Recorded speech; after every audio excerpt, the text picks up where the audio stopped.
কেমন মজা হবে একবার ভাব। সিধু কাকা যখন এই চেহারা নিয়ে বাড়ি যাবে। আমার তো ভাবতেই হাসিতে পেট ফেটে যাচ্ছে। অভি হাসতে হাসতে জোরে বলটা ছুঁড়ে মারল। ঠিক তখনই অভিদের প্রতিবেশী মালতী।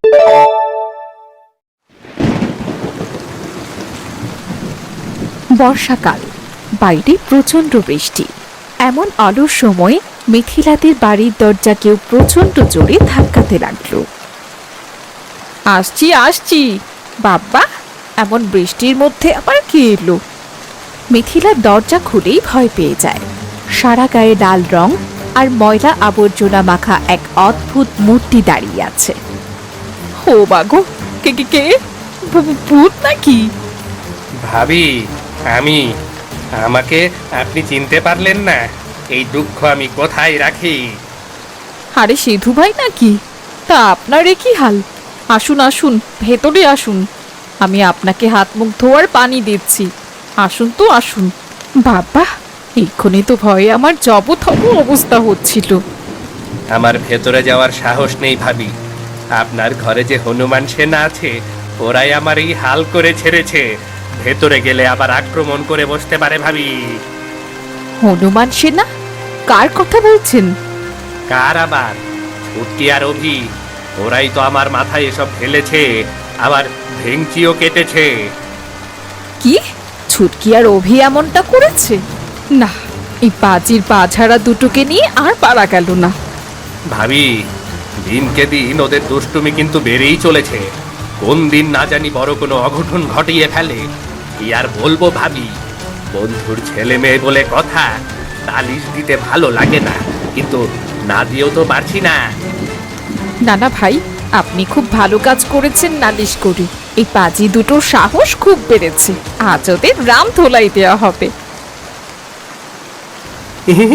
ছুটকি, সিধু কাকাকে কেমন দিলাম বলতো? যা দিয়েছি সেটা হজম করতে কাকার কয়েক মাস লেগে যাবে। লোকটার গায়ে এক বালতি লাল রং ঠেলেছি, এবার লালটু বাবা হয়ে গেছে। আজ ওর বাড়ির লোক ওকে চিনতেও পারবে না। আর আমি পুরো এক বালতি ময়লা ঢেলেছি। আজ ওর বাড়ির লোকেরা ওর গায়ের দুর্গন্ধে অজ্ঞান হয়ে যাবে। কেমন মজা হবে একবার ভাব। সিধু কাকা যখন এই চেহারা নিয়ে বাড়ি যাবে। আমার তো ভাবতেই হাসিতে পেট ফেটে যাচ্ছে। অভি হাসতে হাসতে জোরে বলটা ছুঁড়ে মারল। ঠিক তখনই অভিদের প্রতিবেশী মালতী উঠোনে এসে দাঁড়ালো, আর অমনি বলটি গিয়ে পড়ল মালতীর মাথায়। মালতী কপাল ধরে জোরে চিৎকার করে উঠল, ওরে বাবা রে, ওরে গেলাম রে, আমার আমার মাথা ফাটিয়ে দিল রে। এই রে, বলটা বেশি জোরে ছুঁড়ে মেরেছিলাম। কাকিমার কপালে নিশ্চয়ই আলু গুছিয়েছি। মা দেখলে তো আজ আমাদের রক্ষে নেই। পালা পালা, জলদি পালা, জলদি। আরে মালতীদি, কি হয়েছে? হেমা, এ কি করে হলো? কে করেছে এমন? নিশ্চয়ই অভি আর ছুটকির কাজ, তাই না? হ্যাঁ মিথিলা ভাবি, এটা ওদেরই কাজ। কিন্তু তুমি ওদের কিছু বলো না, ওরা তো বাচ্চা মানুষ। খেলতে খেলতে বলটা হয়তো একটু জোরেই ছুঁড়ে মেরেছিল। তুমি ওদের নিয়ে সাফাই গেও না তো। এমনিতে ওদের দুষ্টুমির যন্ত্রণায় আমি আর বাঁচি না। আজ লোকের মাথায় বল ছুঁড়ে মারছে, কাল কারো মাথায় ময়লা ঢেলে দিচ্ছে। এগুলো বাচ্চা মানুষ নাকি হনুমানের জ্বালা? থাক, ওদের আদর করে বুঝিয়ে বলো, ওরা নিশ্চয়ই বুঝবে। কোচে বুঝবে ওরা। আজ দুটোকে পিটিয়ে আমি তক্তা বানিয়ে দেব। এইসব বিরক্তি আমার আর একদম সহ্য হচ্ছে না। আরে বাচ্চাদের মেরে কি লাভ বলো? তার সে বুঝিয়ে বলো, ছোট মানুষ, ওদের আদর করে বললে কথা শুনবে। আরো আদর? ওদের আদর করলেও যা, মার দিলেও তা। এই দুটো কখনো আর শুধরাবে না। যত যন্ত্রণা তো আমার হয়েছে। ওদের কথা বাদ দাও, এবার জরুরি কথা শোনো। নীলিমার জন্যে ভালো একটা সম্বন্ধ এনেছি। ছেলের নাম রুদ্র, অনেক বড় ব্যবসায়ী। তাই বুঝি? তা তা ছেলের বংশ ভালো তো? হ্যাঁ গো হ্যাঁ, বংশ ভালো না হলে কি আমাদের নীলিমার জন্যে আমি ওই ছেলের সম্বন্ধ আনতাম? আচ্ছা, ছেলে দেখতে কেমন গো শুনি? ছেলে দেখতে শুনতে একেবারে রাজপুত্র। আমাদের নীলিমার সাথে যা চমৎকার মানাবে, তুমি কিন্তু ভাইকে অবশ্যই জানাবে। আচ্ছা ঠিক আছে, আমি নীলিমার বাবাকে বলবো। মেয়ে যখন বড় হয়েছে তখন বিয়ে তো দিতেই হবে। নীলিমার বাবাকে বলবো খোঁজ খবর নিয়ে কথা পাকা করতে।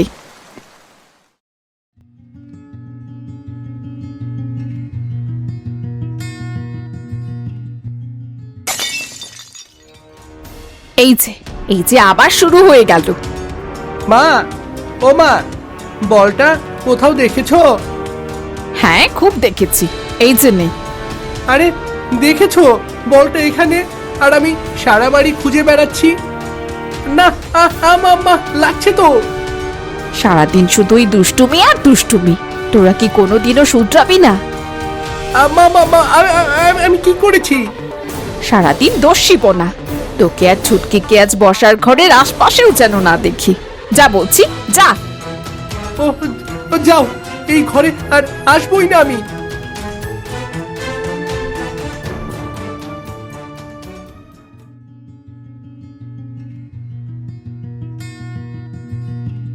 কই গো ভাবি, দেখুন কি মাছ নিয়ে এসেছি, একদম বাজারের সেরা মাছ। আরে বাহ, মাছটা তো দারুণ। যাক ভালোই হলো। আজ নীলিমাকে পাত্রপক্ষ দেখতে আসবে, মাছটা দিয়ে আরেকটা পদ করা যাবে। হ্যাঁ, শুনেছি নীলিমাকে আজ দেখতে আসবে। ছেলে নাকি অনেক বড় ব্যবসায়ী। হ্যাঁ ভাই, ঠিক শুনেছেন। এখানে যদি নীলিমার বিয়েটা পাকা হয়ে যায় তাহলে তো খুবই ভালো হবে। যাক, নীলিমার একটা ভালো ঘরে বিয়ে হলে খুব ভালো হবে। এরপর আমার রিপার জন্যেও একটা ভালো ঘর আর ভালো বর খুঁজতে হবে। হ্যাঁ তা তো অবশ্যই। তবে ভাবি, যত যাই হোক, আজ ছুটকি আর অভিকে বসার ঘর থেকে দূরে রাখবেন। ওরা কখন কোন অঘটন ঘটিয়ে ফেলে কে জানে। এই দাঁড়া দাঁড়া, কোথায় যাচ্ছিস তোরা? মা, বুবুর বিয়ে পাকা হবে, তাই আমরা আতশবাজি ফোটাবো। আগুন কোথায় পাবো মা? আগুন? আগুন আমার মাথায় জ্বলছে। যা বের হ বলছি। কি আশ্চর্য, সবাই শুধু আমার ওপর রাগ করে কেন? থাক, আমি বরং চলেই যাই। দেখেছেন ভাই, অবস্থাটা দেখেছেন? তা তো প্রতিদিনই দেখছি ভাবি, তাই তো বলছি সাবধানে থাকবেন। না জানি এদের দস্যিপনা দেখে পুরো বিয়ের ব্যাপারটাই চোপাট হয়ে যায়।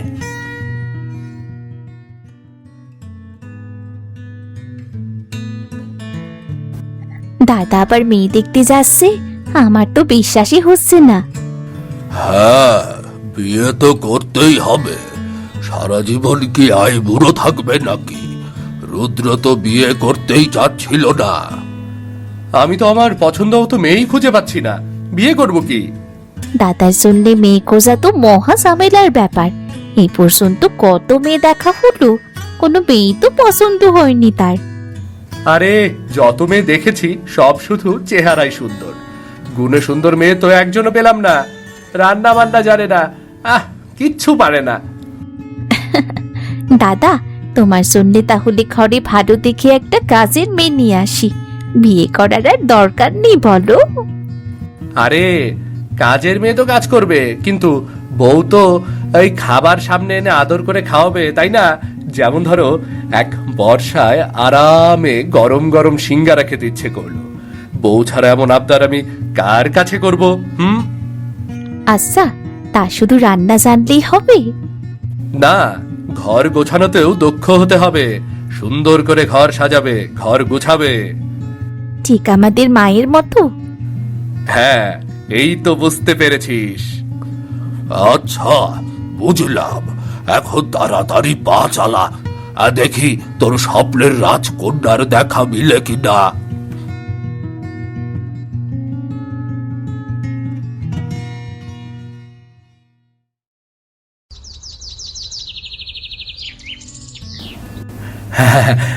আসুন আসুন, আসতে কোনো সমস্যা হয়নি তো? না না না না, আপনাদের বাড়ি সবাই এক নামেই চেনে, আসতে কোনো অসুবিধা হয়নি। হ্যাঁ, চলুন ভেতরে, চলুন তাহলে ভেতরে গিয়ে বসি। এসো বাবা রুদ্র, এসো।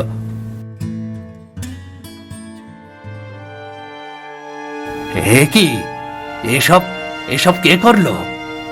হে কি অবস্থা! এটা কি ঘর নাকি গোয়াল ঘর? হে কি, ঘরের এমন অবস্থা কে করলো?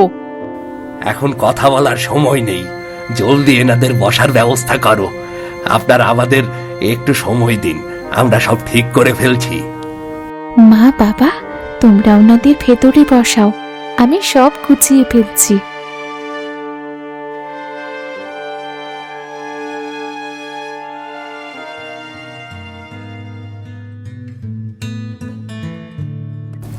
যাক, আমি তো একদম চিন্তায় পড়ে গিয়েছিলাম। একে পাত্রপক্ষ এসেছে, তার উপর ঘরের এমন হাল। ভাগ্যিস নীলিমা সাথে সাথে খুব সুন্দর করে গুছিয়ে ফেলেছিল। আমার মেয়ে না, বুঝতে হবে তো, আমি ঘরকন্যা সব সেভাবেই শিখিয়েছি।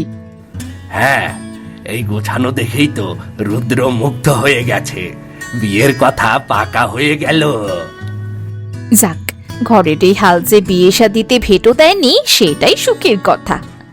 কিন্তু ঘরের এমন হাল হলো কি করে? কি করে আবার? আমাদের ঘরে দুটো বীর হনুমান আছে না, এসব ওদেরই কাজ। অভি আর ছুটকি? তা নয় তো কি, দাঁড়াও দেখছি।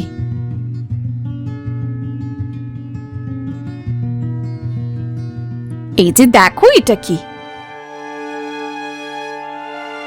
এটা আমি ছুটকির হাতে দেখেছিলাম। ঘর গোছানোর সময় এটা নীলিমা ঘরের কোনায় পেয়েছে। ওহ, এদের দুষ্টুমির অত্যাচারে তো দিনকে দিন আমাদের অবস্থা খারাপ হয়ে যাচ্ছে। আচ্ছা, কি করা যায়? কি আর বলবো বলো, এদেরকে কোনোভাবেই আমি শুধরাতে পারছি না। মা, দেখো না, ছুটকি আমাকে ধাক্কা মেরে কাদা পানিতে ফেলে দিয়েছে। আর তুই তুই যে আমার চুল ধরে টেনেছিলি, এখনো ব্যথা করছি। তোদের নালিশ আমি পরে শুনবো, আগে বল তোরা এই ঘরে আতশবাজি কেন ফুটিয়েছিলি? আমরা আমরা আতশবাজি ফুটিয়েছি? কই না তো, কাল তো আমরা মালতী চাচির সবজি খেতে। বলিস না, বলিস না। কি হয়েছে? তোরা মালতীর সবজি খেতে আতশবাজি ফুটিয়েছিলি? হায় খোদা, দেখেছো কাণ্ড কারখানা। অভি, ছুটকি, তোরা কাল ঘরে ভাবে তছনছ করেছিলি কেন? আমরা ঘর তছনছ করেছি? কই না তো। হ্যাঁ, আমরা তো কিছুই করিনি। আবার মিথ্যা কথা। মা, বাবা, আমরা একদমই মিথ্যা কথা বলছি না, আমরা সত্যিই ঘর এলোমেলো করিনি। আমি তোদের কোনো কথাই বিশ্বাস করি না। তোরা নিজেদের হয় শুধরে নিবি, আর না হলে নীলিমার বিয়েতে তোরা থাকতেই পারবি না। তোদের তালা বন্ধ করে রাখা হবে। কেন মা, আমরা কি করেছি? হ্যাঁ, আমরা কি করেছি? তোরা কি করেছিস তা নিজেরাই বসে চিন্তা কর। তবে এটাই তোদের শেষ সুযোগ। তোদের এই দোষীপনার জন্য আমি নীলিমার বিয়ে কিছুতেই নষ্ট হতে দেব না। রাকেশ, সর্বনাশ হয়ে গেছে ভাই। তোমার গরুর গাড়ি শেষ রাকেশ, সর্বনাশ। আমার গরুর গাড়ি কি হয়েছে? আরে, যেই গাড়িতে তুমি জিনিসপত্র পাঠিয়েছিলে, ওই যে কদমপুরের ওই ব্যবসায়ী যে তোমাকে এক গরুর গাড়ি ভর্তি জিনিসপত্র দিতে বলেছিল, সেই জিনিসপত্র ভর্তি গরুর গাড়ি নিয়ে গারোয়ান পালিয়ে গেছে। কি বলছো তুমি? হ্যাঁ, ওই ব্যবসায়ীর সাথে আমার দেখা হয়েছিল। আমাকে সামনে পেয়ে এক গাদা কথা শুনিয়ে দিল। কি বলছো এসব সিধু? আমি এখন কি করব? এতগুলো টাকা ওই ব্যবসায়ীর কাছ থেকে অগ্রিম নিয়েছিলাম, এখন এখন আমি কি করব? আমাকে তো ওই ব্যবসায়ী বলেই দিয়েছে, তুমি যদি ওর সব টাকা ফেরত না দাও, তাহলে তোমার নামে পঞ্চায়েতে বিচার বসাবে। সে কি? কি বলছো তুমি? সামনে আমার মেয়ের বিয়ে, এখন যদি এমন হয় তাহলে তাহলে কি করব আমি? আমি তো অথই সাগরে পড়ে গেলাম সিধু। টাকা ফেরত না দিলে ওই লোকটা তোমার নামে বিচার বসাবে। সেটা তো তোমার মান সম্মানের ব্যাপারে ঘটবে গো, বিশাল বড় ব্যাপার। নীলিমার শ্বশুর বাড়ির লোক সেটা মোটেও ভালো চোখে দেখবে না। তাহলে তাহলে আমি এখন কি করব?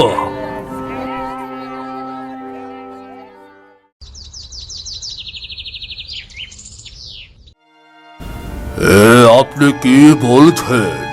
বিয়েটা এখন শুধু ঘরোয়া ভাবে হবে, কোনো বরযাত্রী থাকবে না? আমি আসলে নিরুপায়, কি বলবো বলুন। আমার ব্যবসায় হঠাৎ এমন সমস্যা হলো।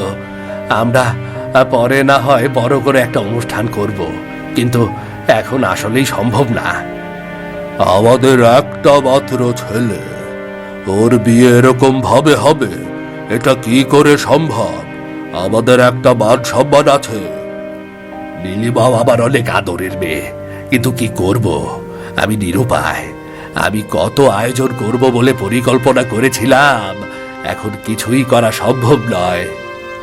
ঠিক আছে রাকেশ বাবু, আপনি আজ আসুন, আমরা চিন্তা ভাবনা করে দেখছি কি করা যায়। ঠিক আছে, আজ আমি উঠি তাহলে।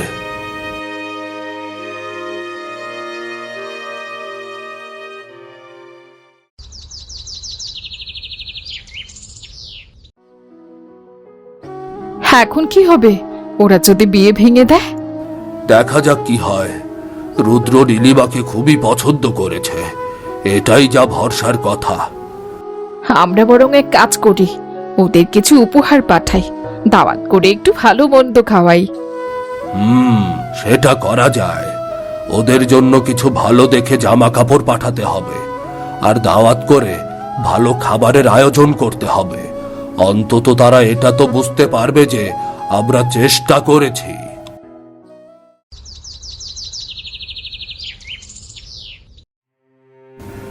যতই উপহার পাঠাক, আমরা কিন্তু এদের কাজকর্ম মোটেও মেনে নেব না। আমার মোটেও ভালো লাগছে না। সব কিছুই এদের কেমন যেন অগোছালো আর উল্টা পাল্টা। আরে দাদু, মানুষের সমস্যা তো হতেই পারে। সমস্যা হয়েছে দেখেই তো ওরা এমন করছে। দাদু ভাই, তুমি যাই বলো না কেন, দাদা কিন্তু নীলিমাকে বিয়ে করবে। নীলিমাকে দাদার খুব পছন্দ হয়েছে। হয়েছে হয়েছে, এখন চলো উপহারগুলো খুলে দেখি, চলো। এটা মনে হয় দাদু ভাইয়ের পাঞ্জাবি। বাহ, খুব সুন্দর তো। দাবিও বটে। বাহ, শাড়িটাও কি সুন্দর। হ্যাঁ, তোকে খুব মানাবে। আমার তো ভীষণ পছন্দ হয়েছে। তা তোর জন্য কিছু দেয়নি? তোর উপহার কোথায়? মনে হয় এই প্যাকেটে আমার উপহার আছে। দাঁড়া, খুলে দেখি।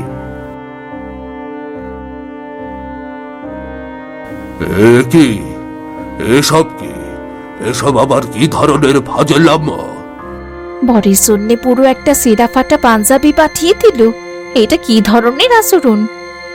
রুদ্র, এর পরেও তুই ওই বাড়ির মেয়েকে বিয়ে করবি?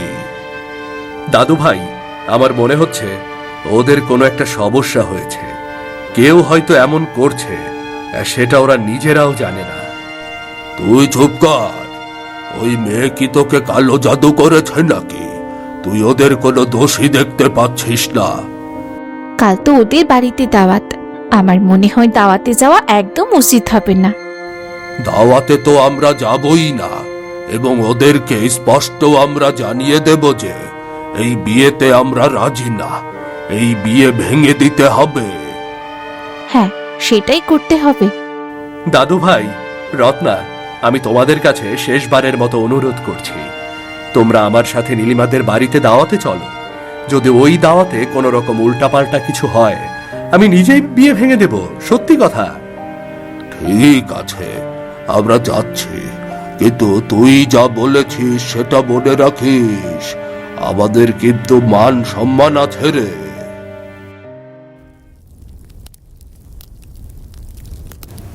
মা, ছুটকি আর অভি কোথায়? ওদের তো সকাল থেকেই দেখছি না মা। ওদের কথা তোকে ভাবতে হবে না, তুই শুধু নিজের কথা ভাব। ওদের আমি তালা বন্ধ করে রেখেছি। সে কি? হ্যাঁ, এছাড়া আমার আর কোনো উপায় ছিল না। ওরা রুদ্রের পাঞ্জাবিটাও কেটে রেখেছে। তুই ভাবতে পারছিস ওই বাড়ি থেকে যখন এই খবর এলো তোর বাবা কতটা লজ্জা পেয়েছে? তাই বলে ওদের এভাবে আটকে রাখবে? তা কি করবোটা কি? আজ রুদ্ররা দাওয়াতে আসবে, হয়তো এটাই আমাদের শেষ সুযোগ। ওরা যদি কোনো ধরনের দুষ্টুমি করে তবে তো এই বিয়েটাই ভেঙে যাবে।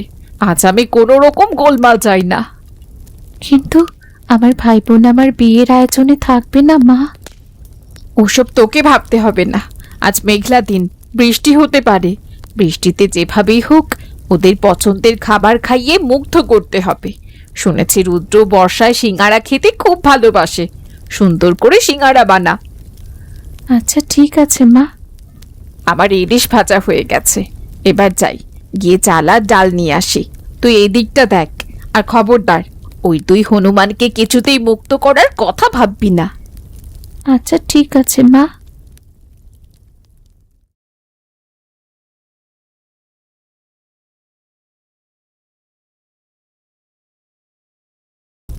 সিঙ্গারা পুরি হয়ে গেছে, যাই ময়দার কালো জিরাটাও নিয়ে আসি।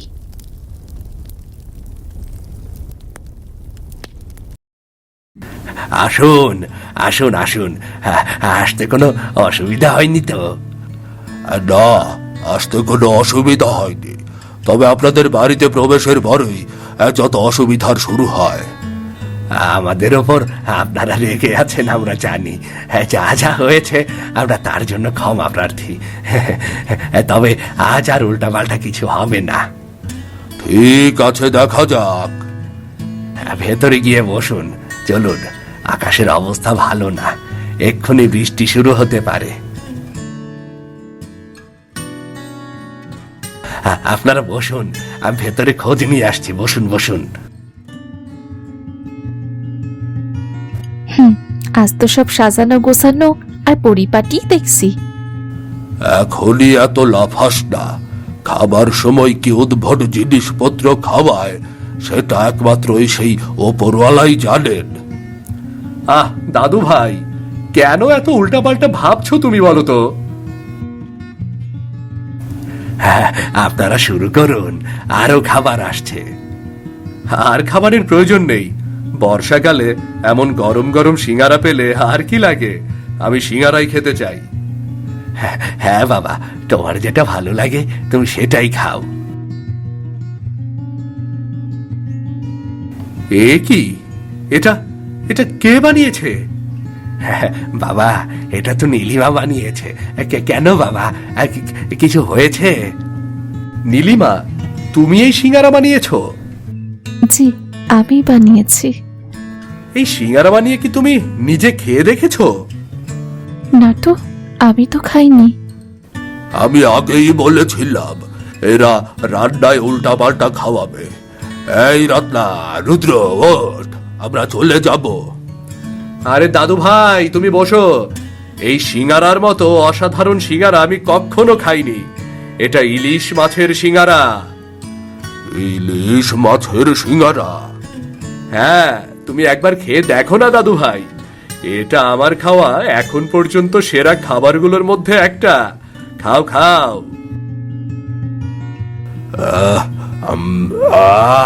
সত্যি অসাধারণ রে। রুদ্র ঠিকই বলেছে। এবার বলো, বর্ষায় ইলিশ মাছের সিঙ্গারার চাইতে আর চমৎকার কোনো খাবার আছে? কিন্তু আমি তো। তোমার হাতে জাদু আছে নীলিমা। আমার তো খেতে খুব ভালো লাগছে। না, এমন মেয়েই তো আমাদের বাড়ির বউ হওয়া দরকার। এই মেয়েকেই আমি আমাদের বাড়ির বউ করে নিয়ে যেতে হবে, তাহলে এমন সিঙ্গারা খাওয়া যাবে।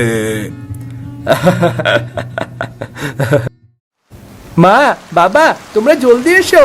মা, ও মা!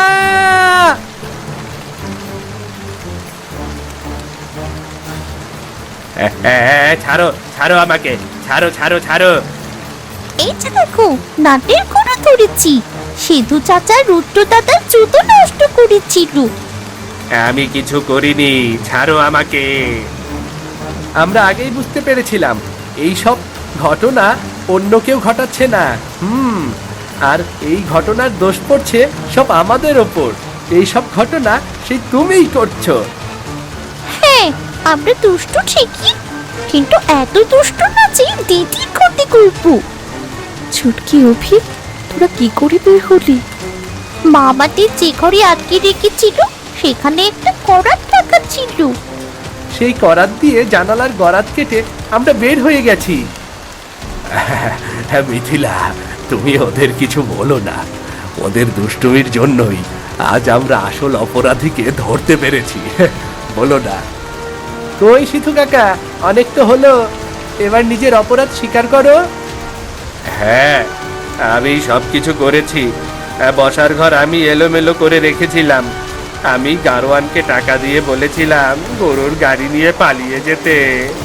রুদ্রের পাঞ্জাবি আমি কেটে রেখেছিলাম। এমনকি আজকে সিঙ্গারার পুরের মধ্যে ইলিশ মাছ আমি মিশিয়েছিলাম। সে কি? কিন্তু কেন? ও আচ্ছা, এই তাহলে ইলিশ মাছের সিঙ্গারার রহস্য।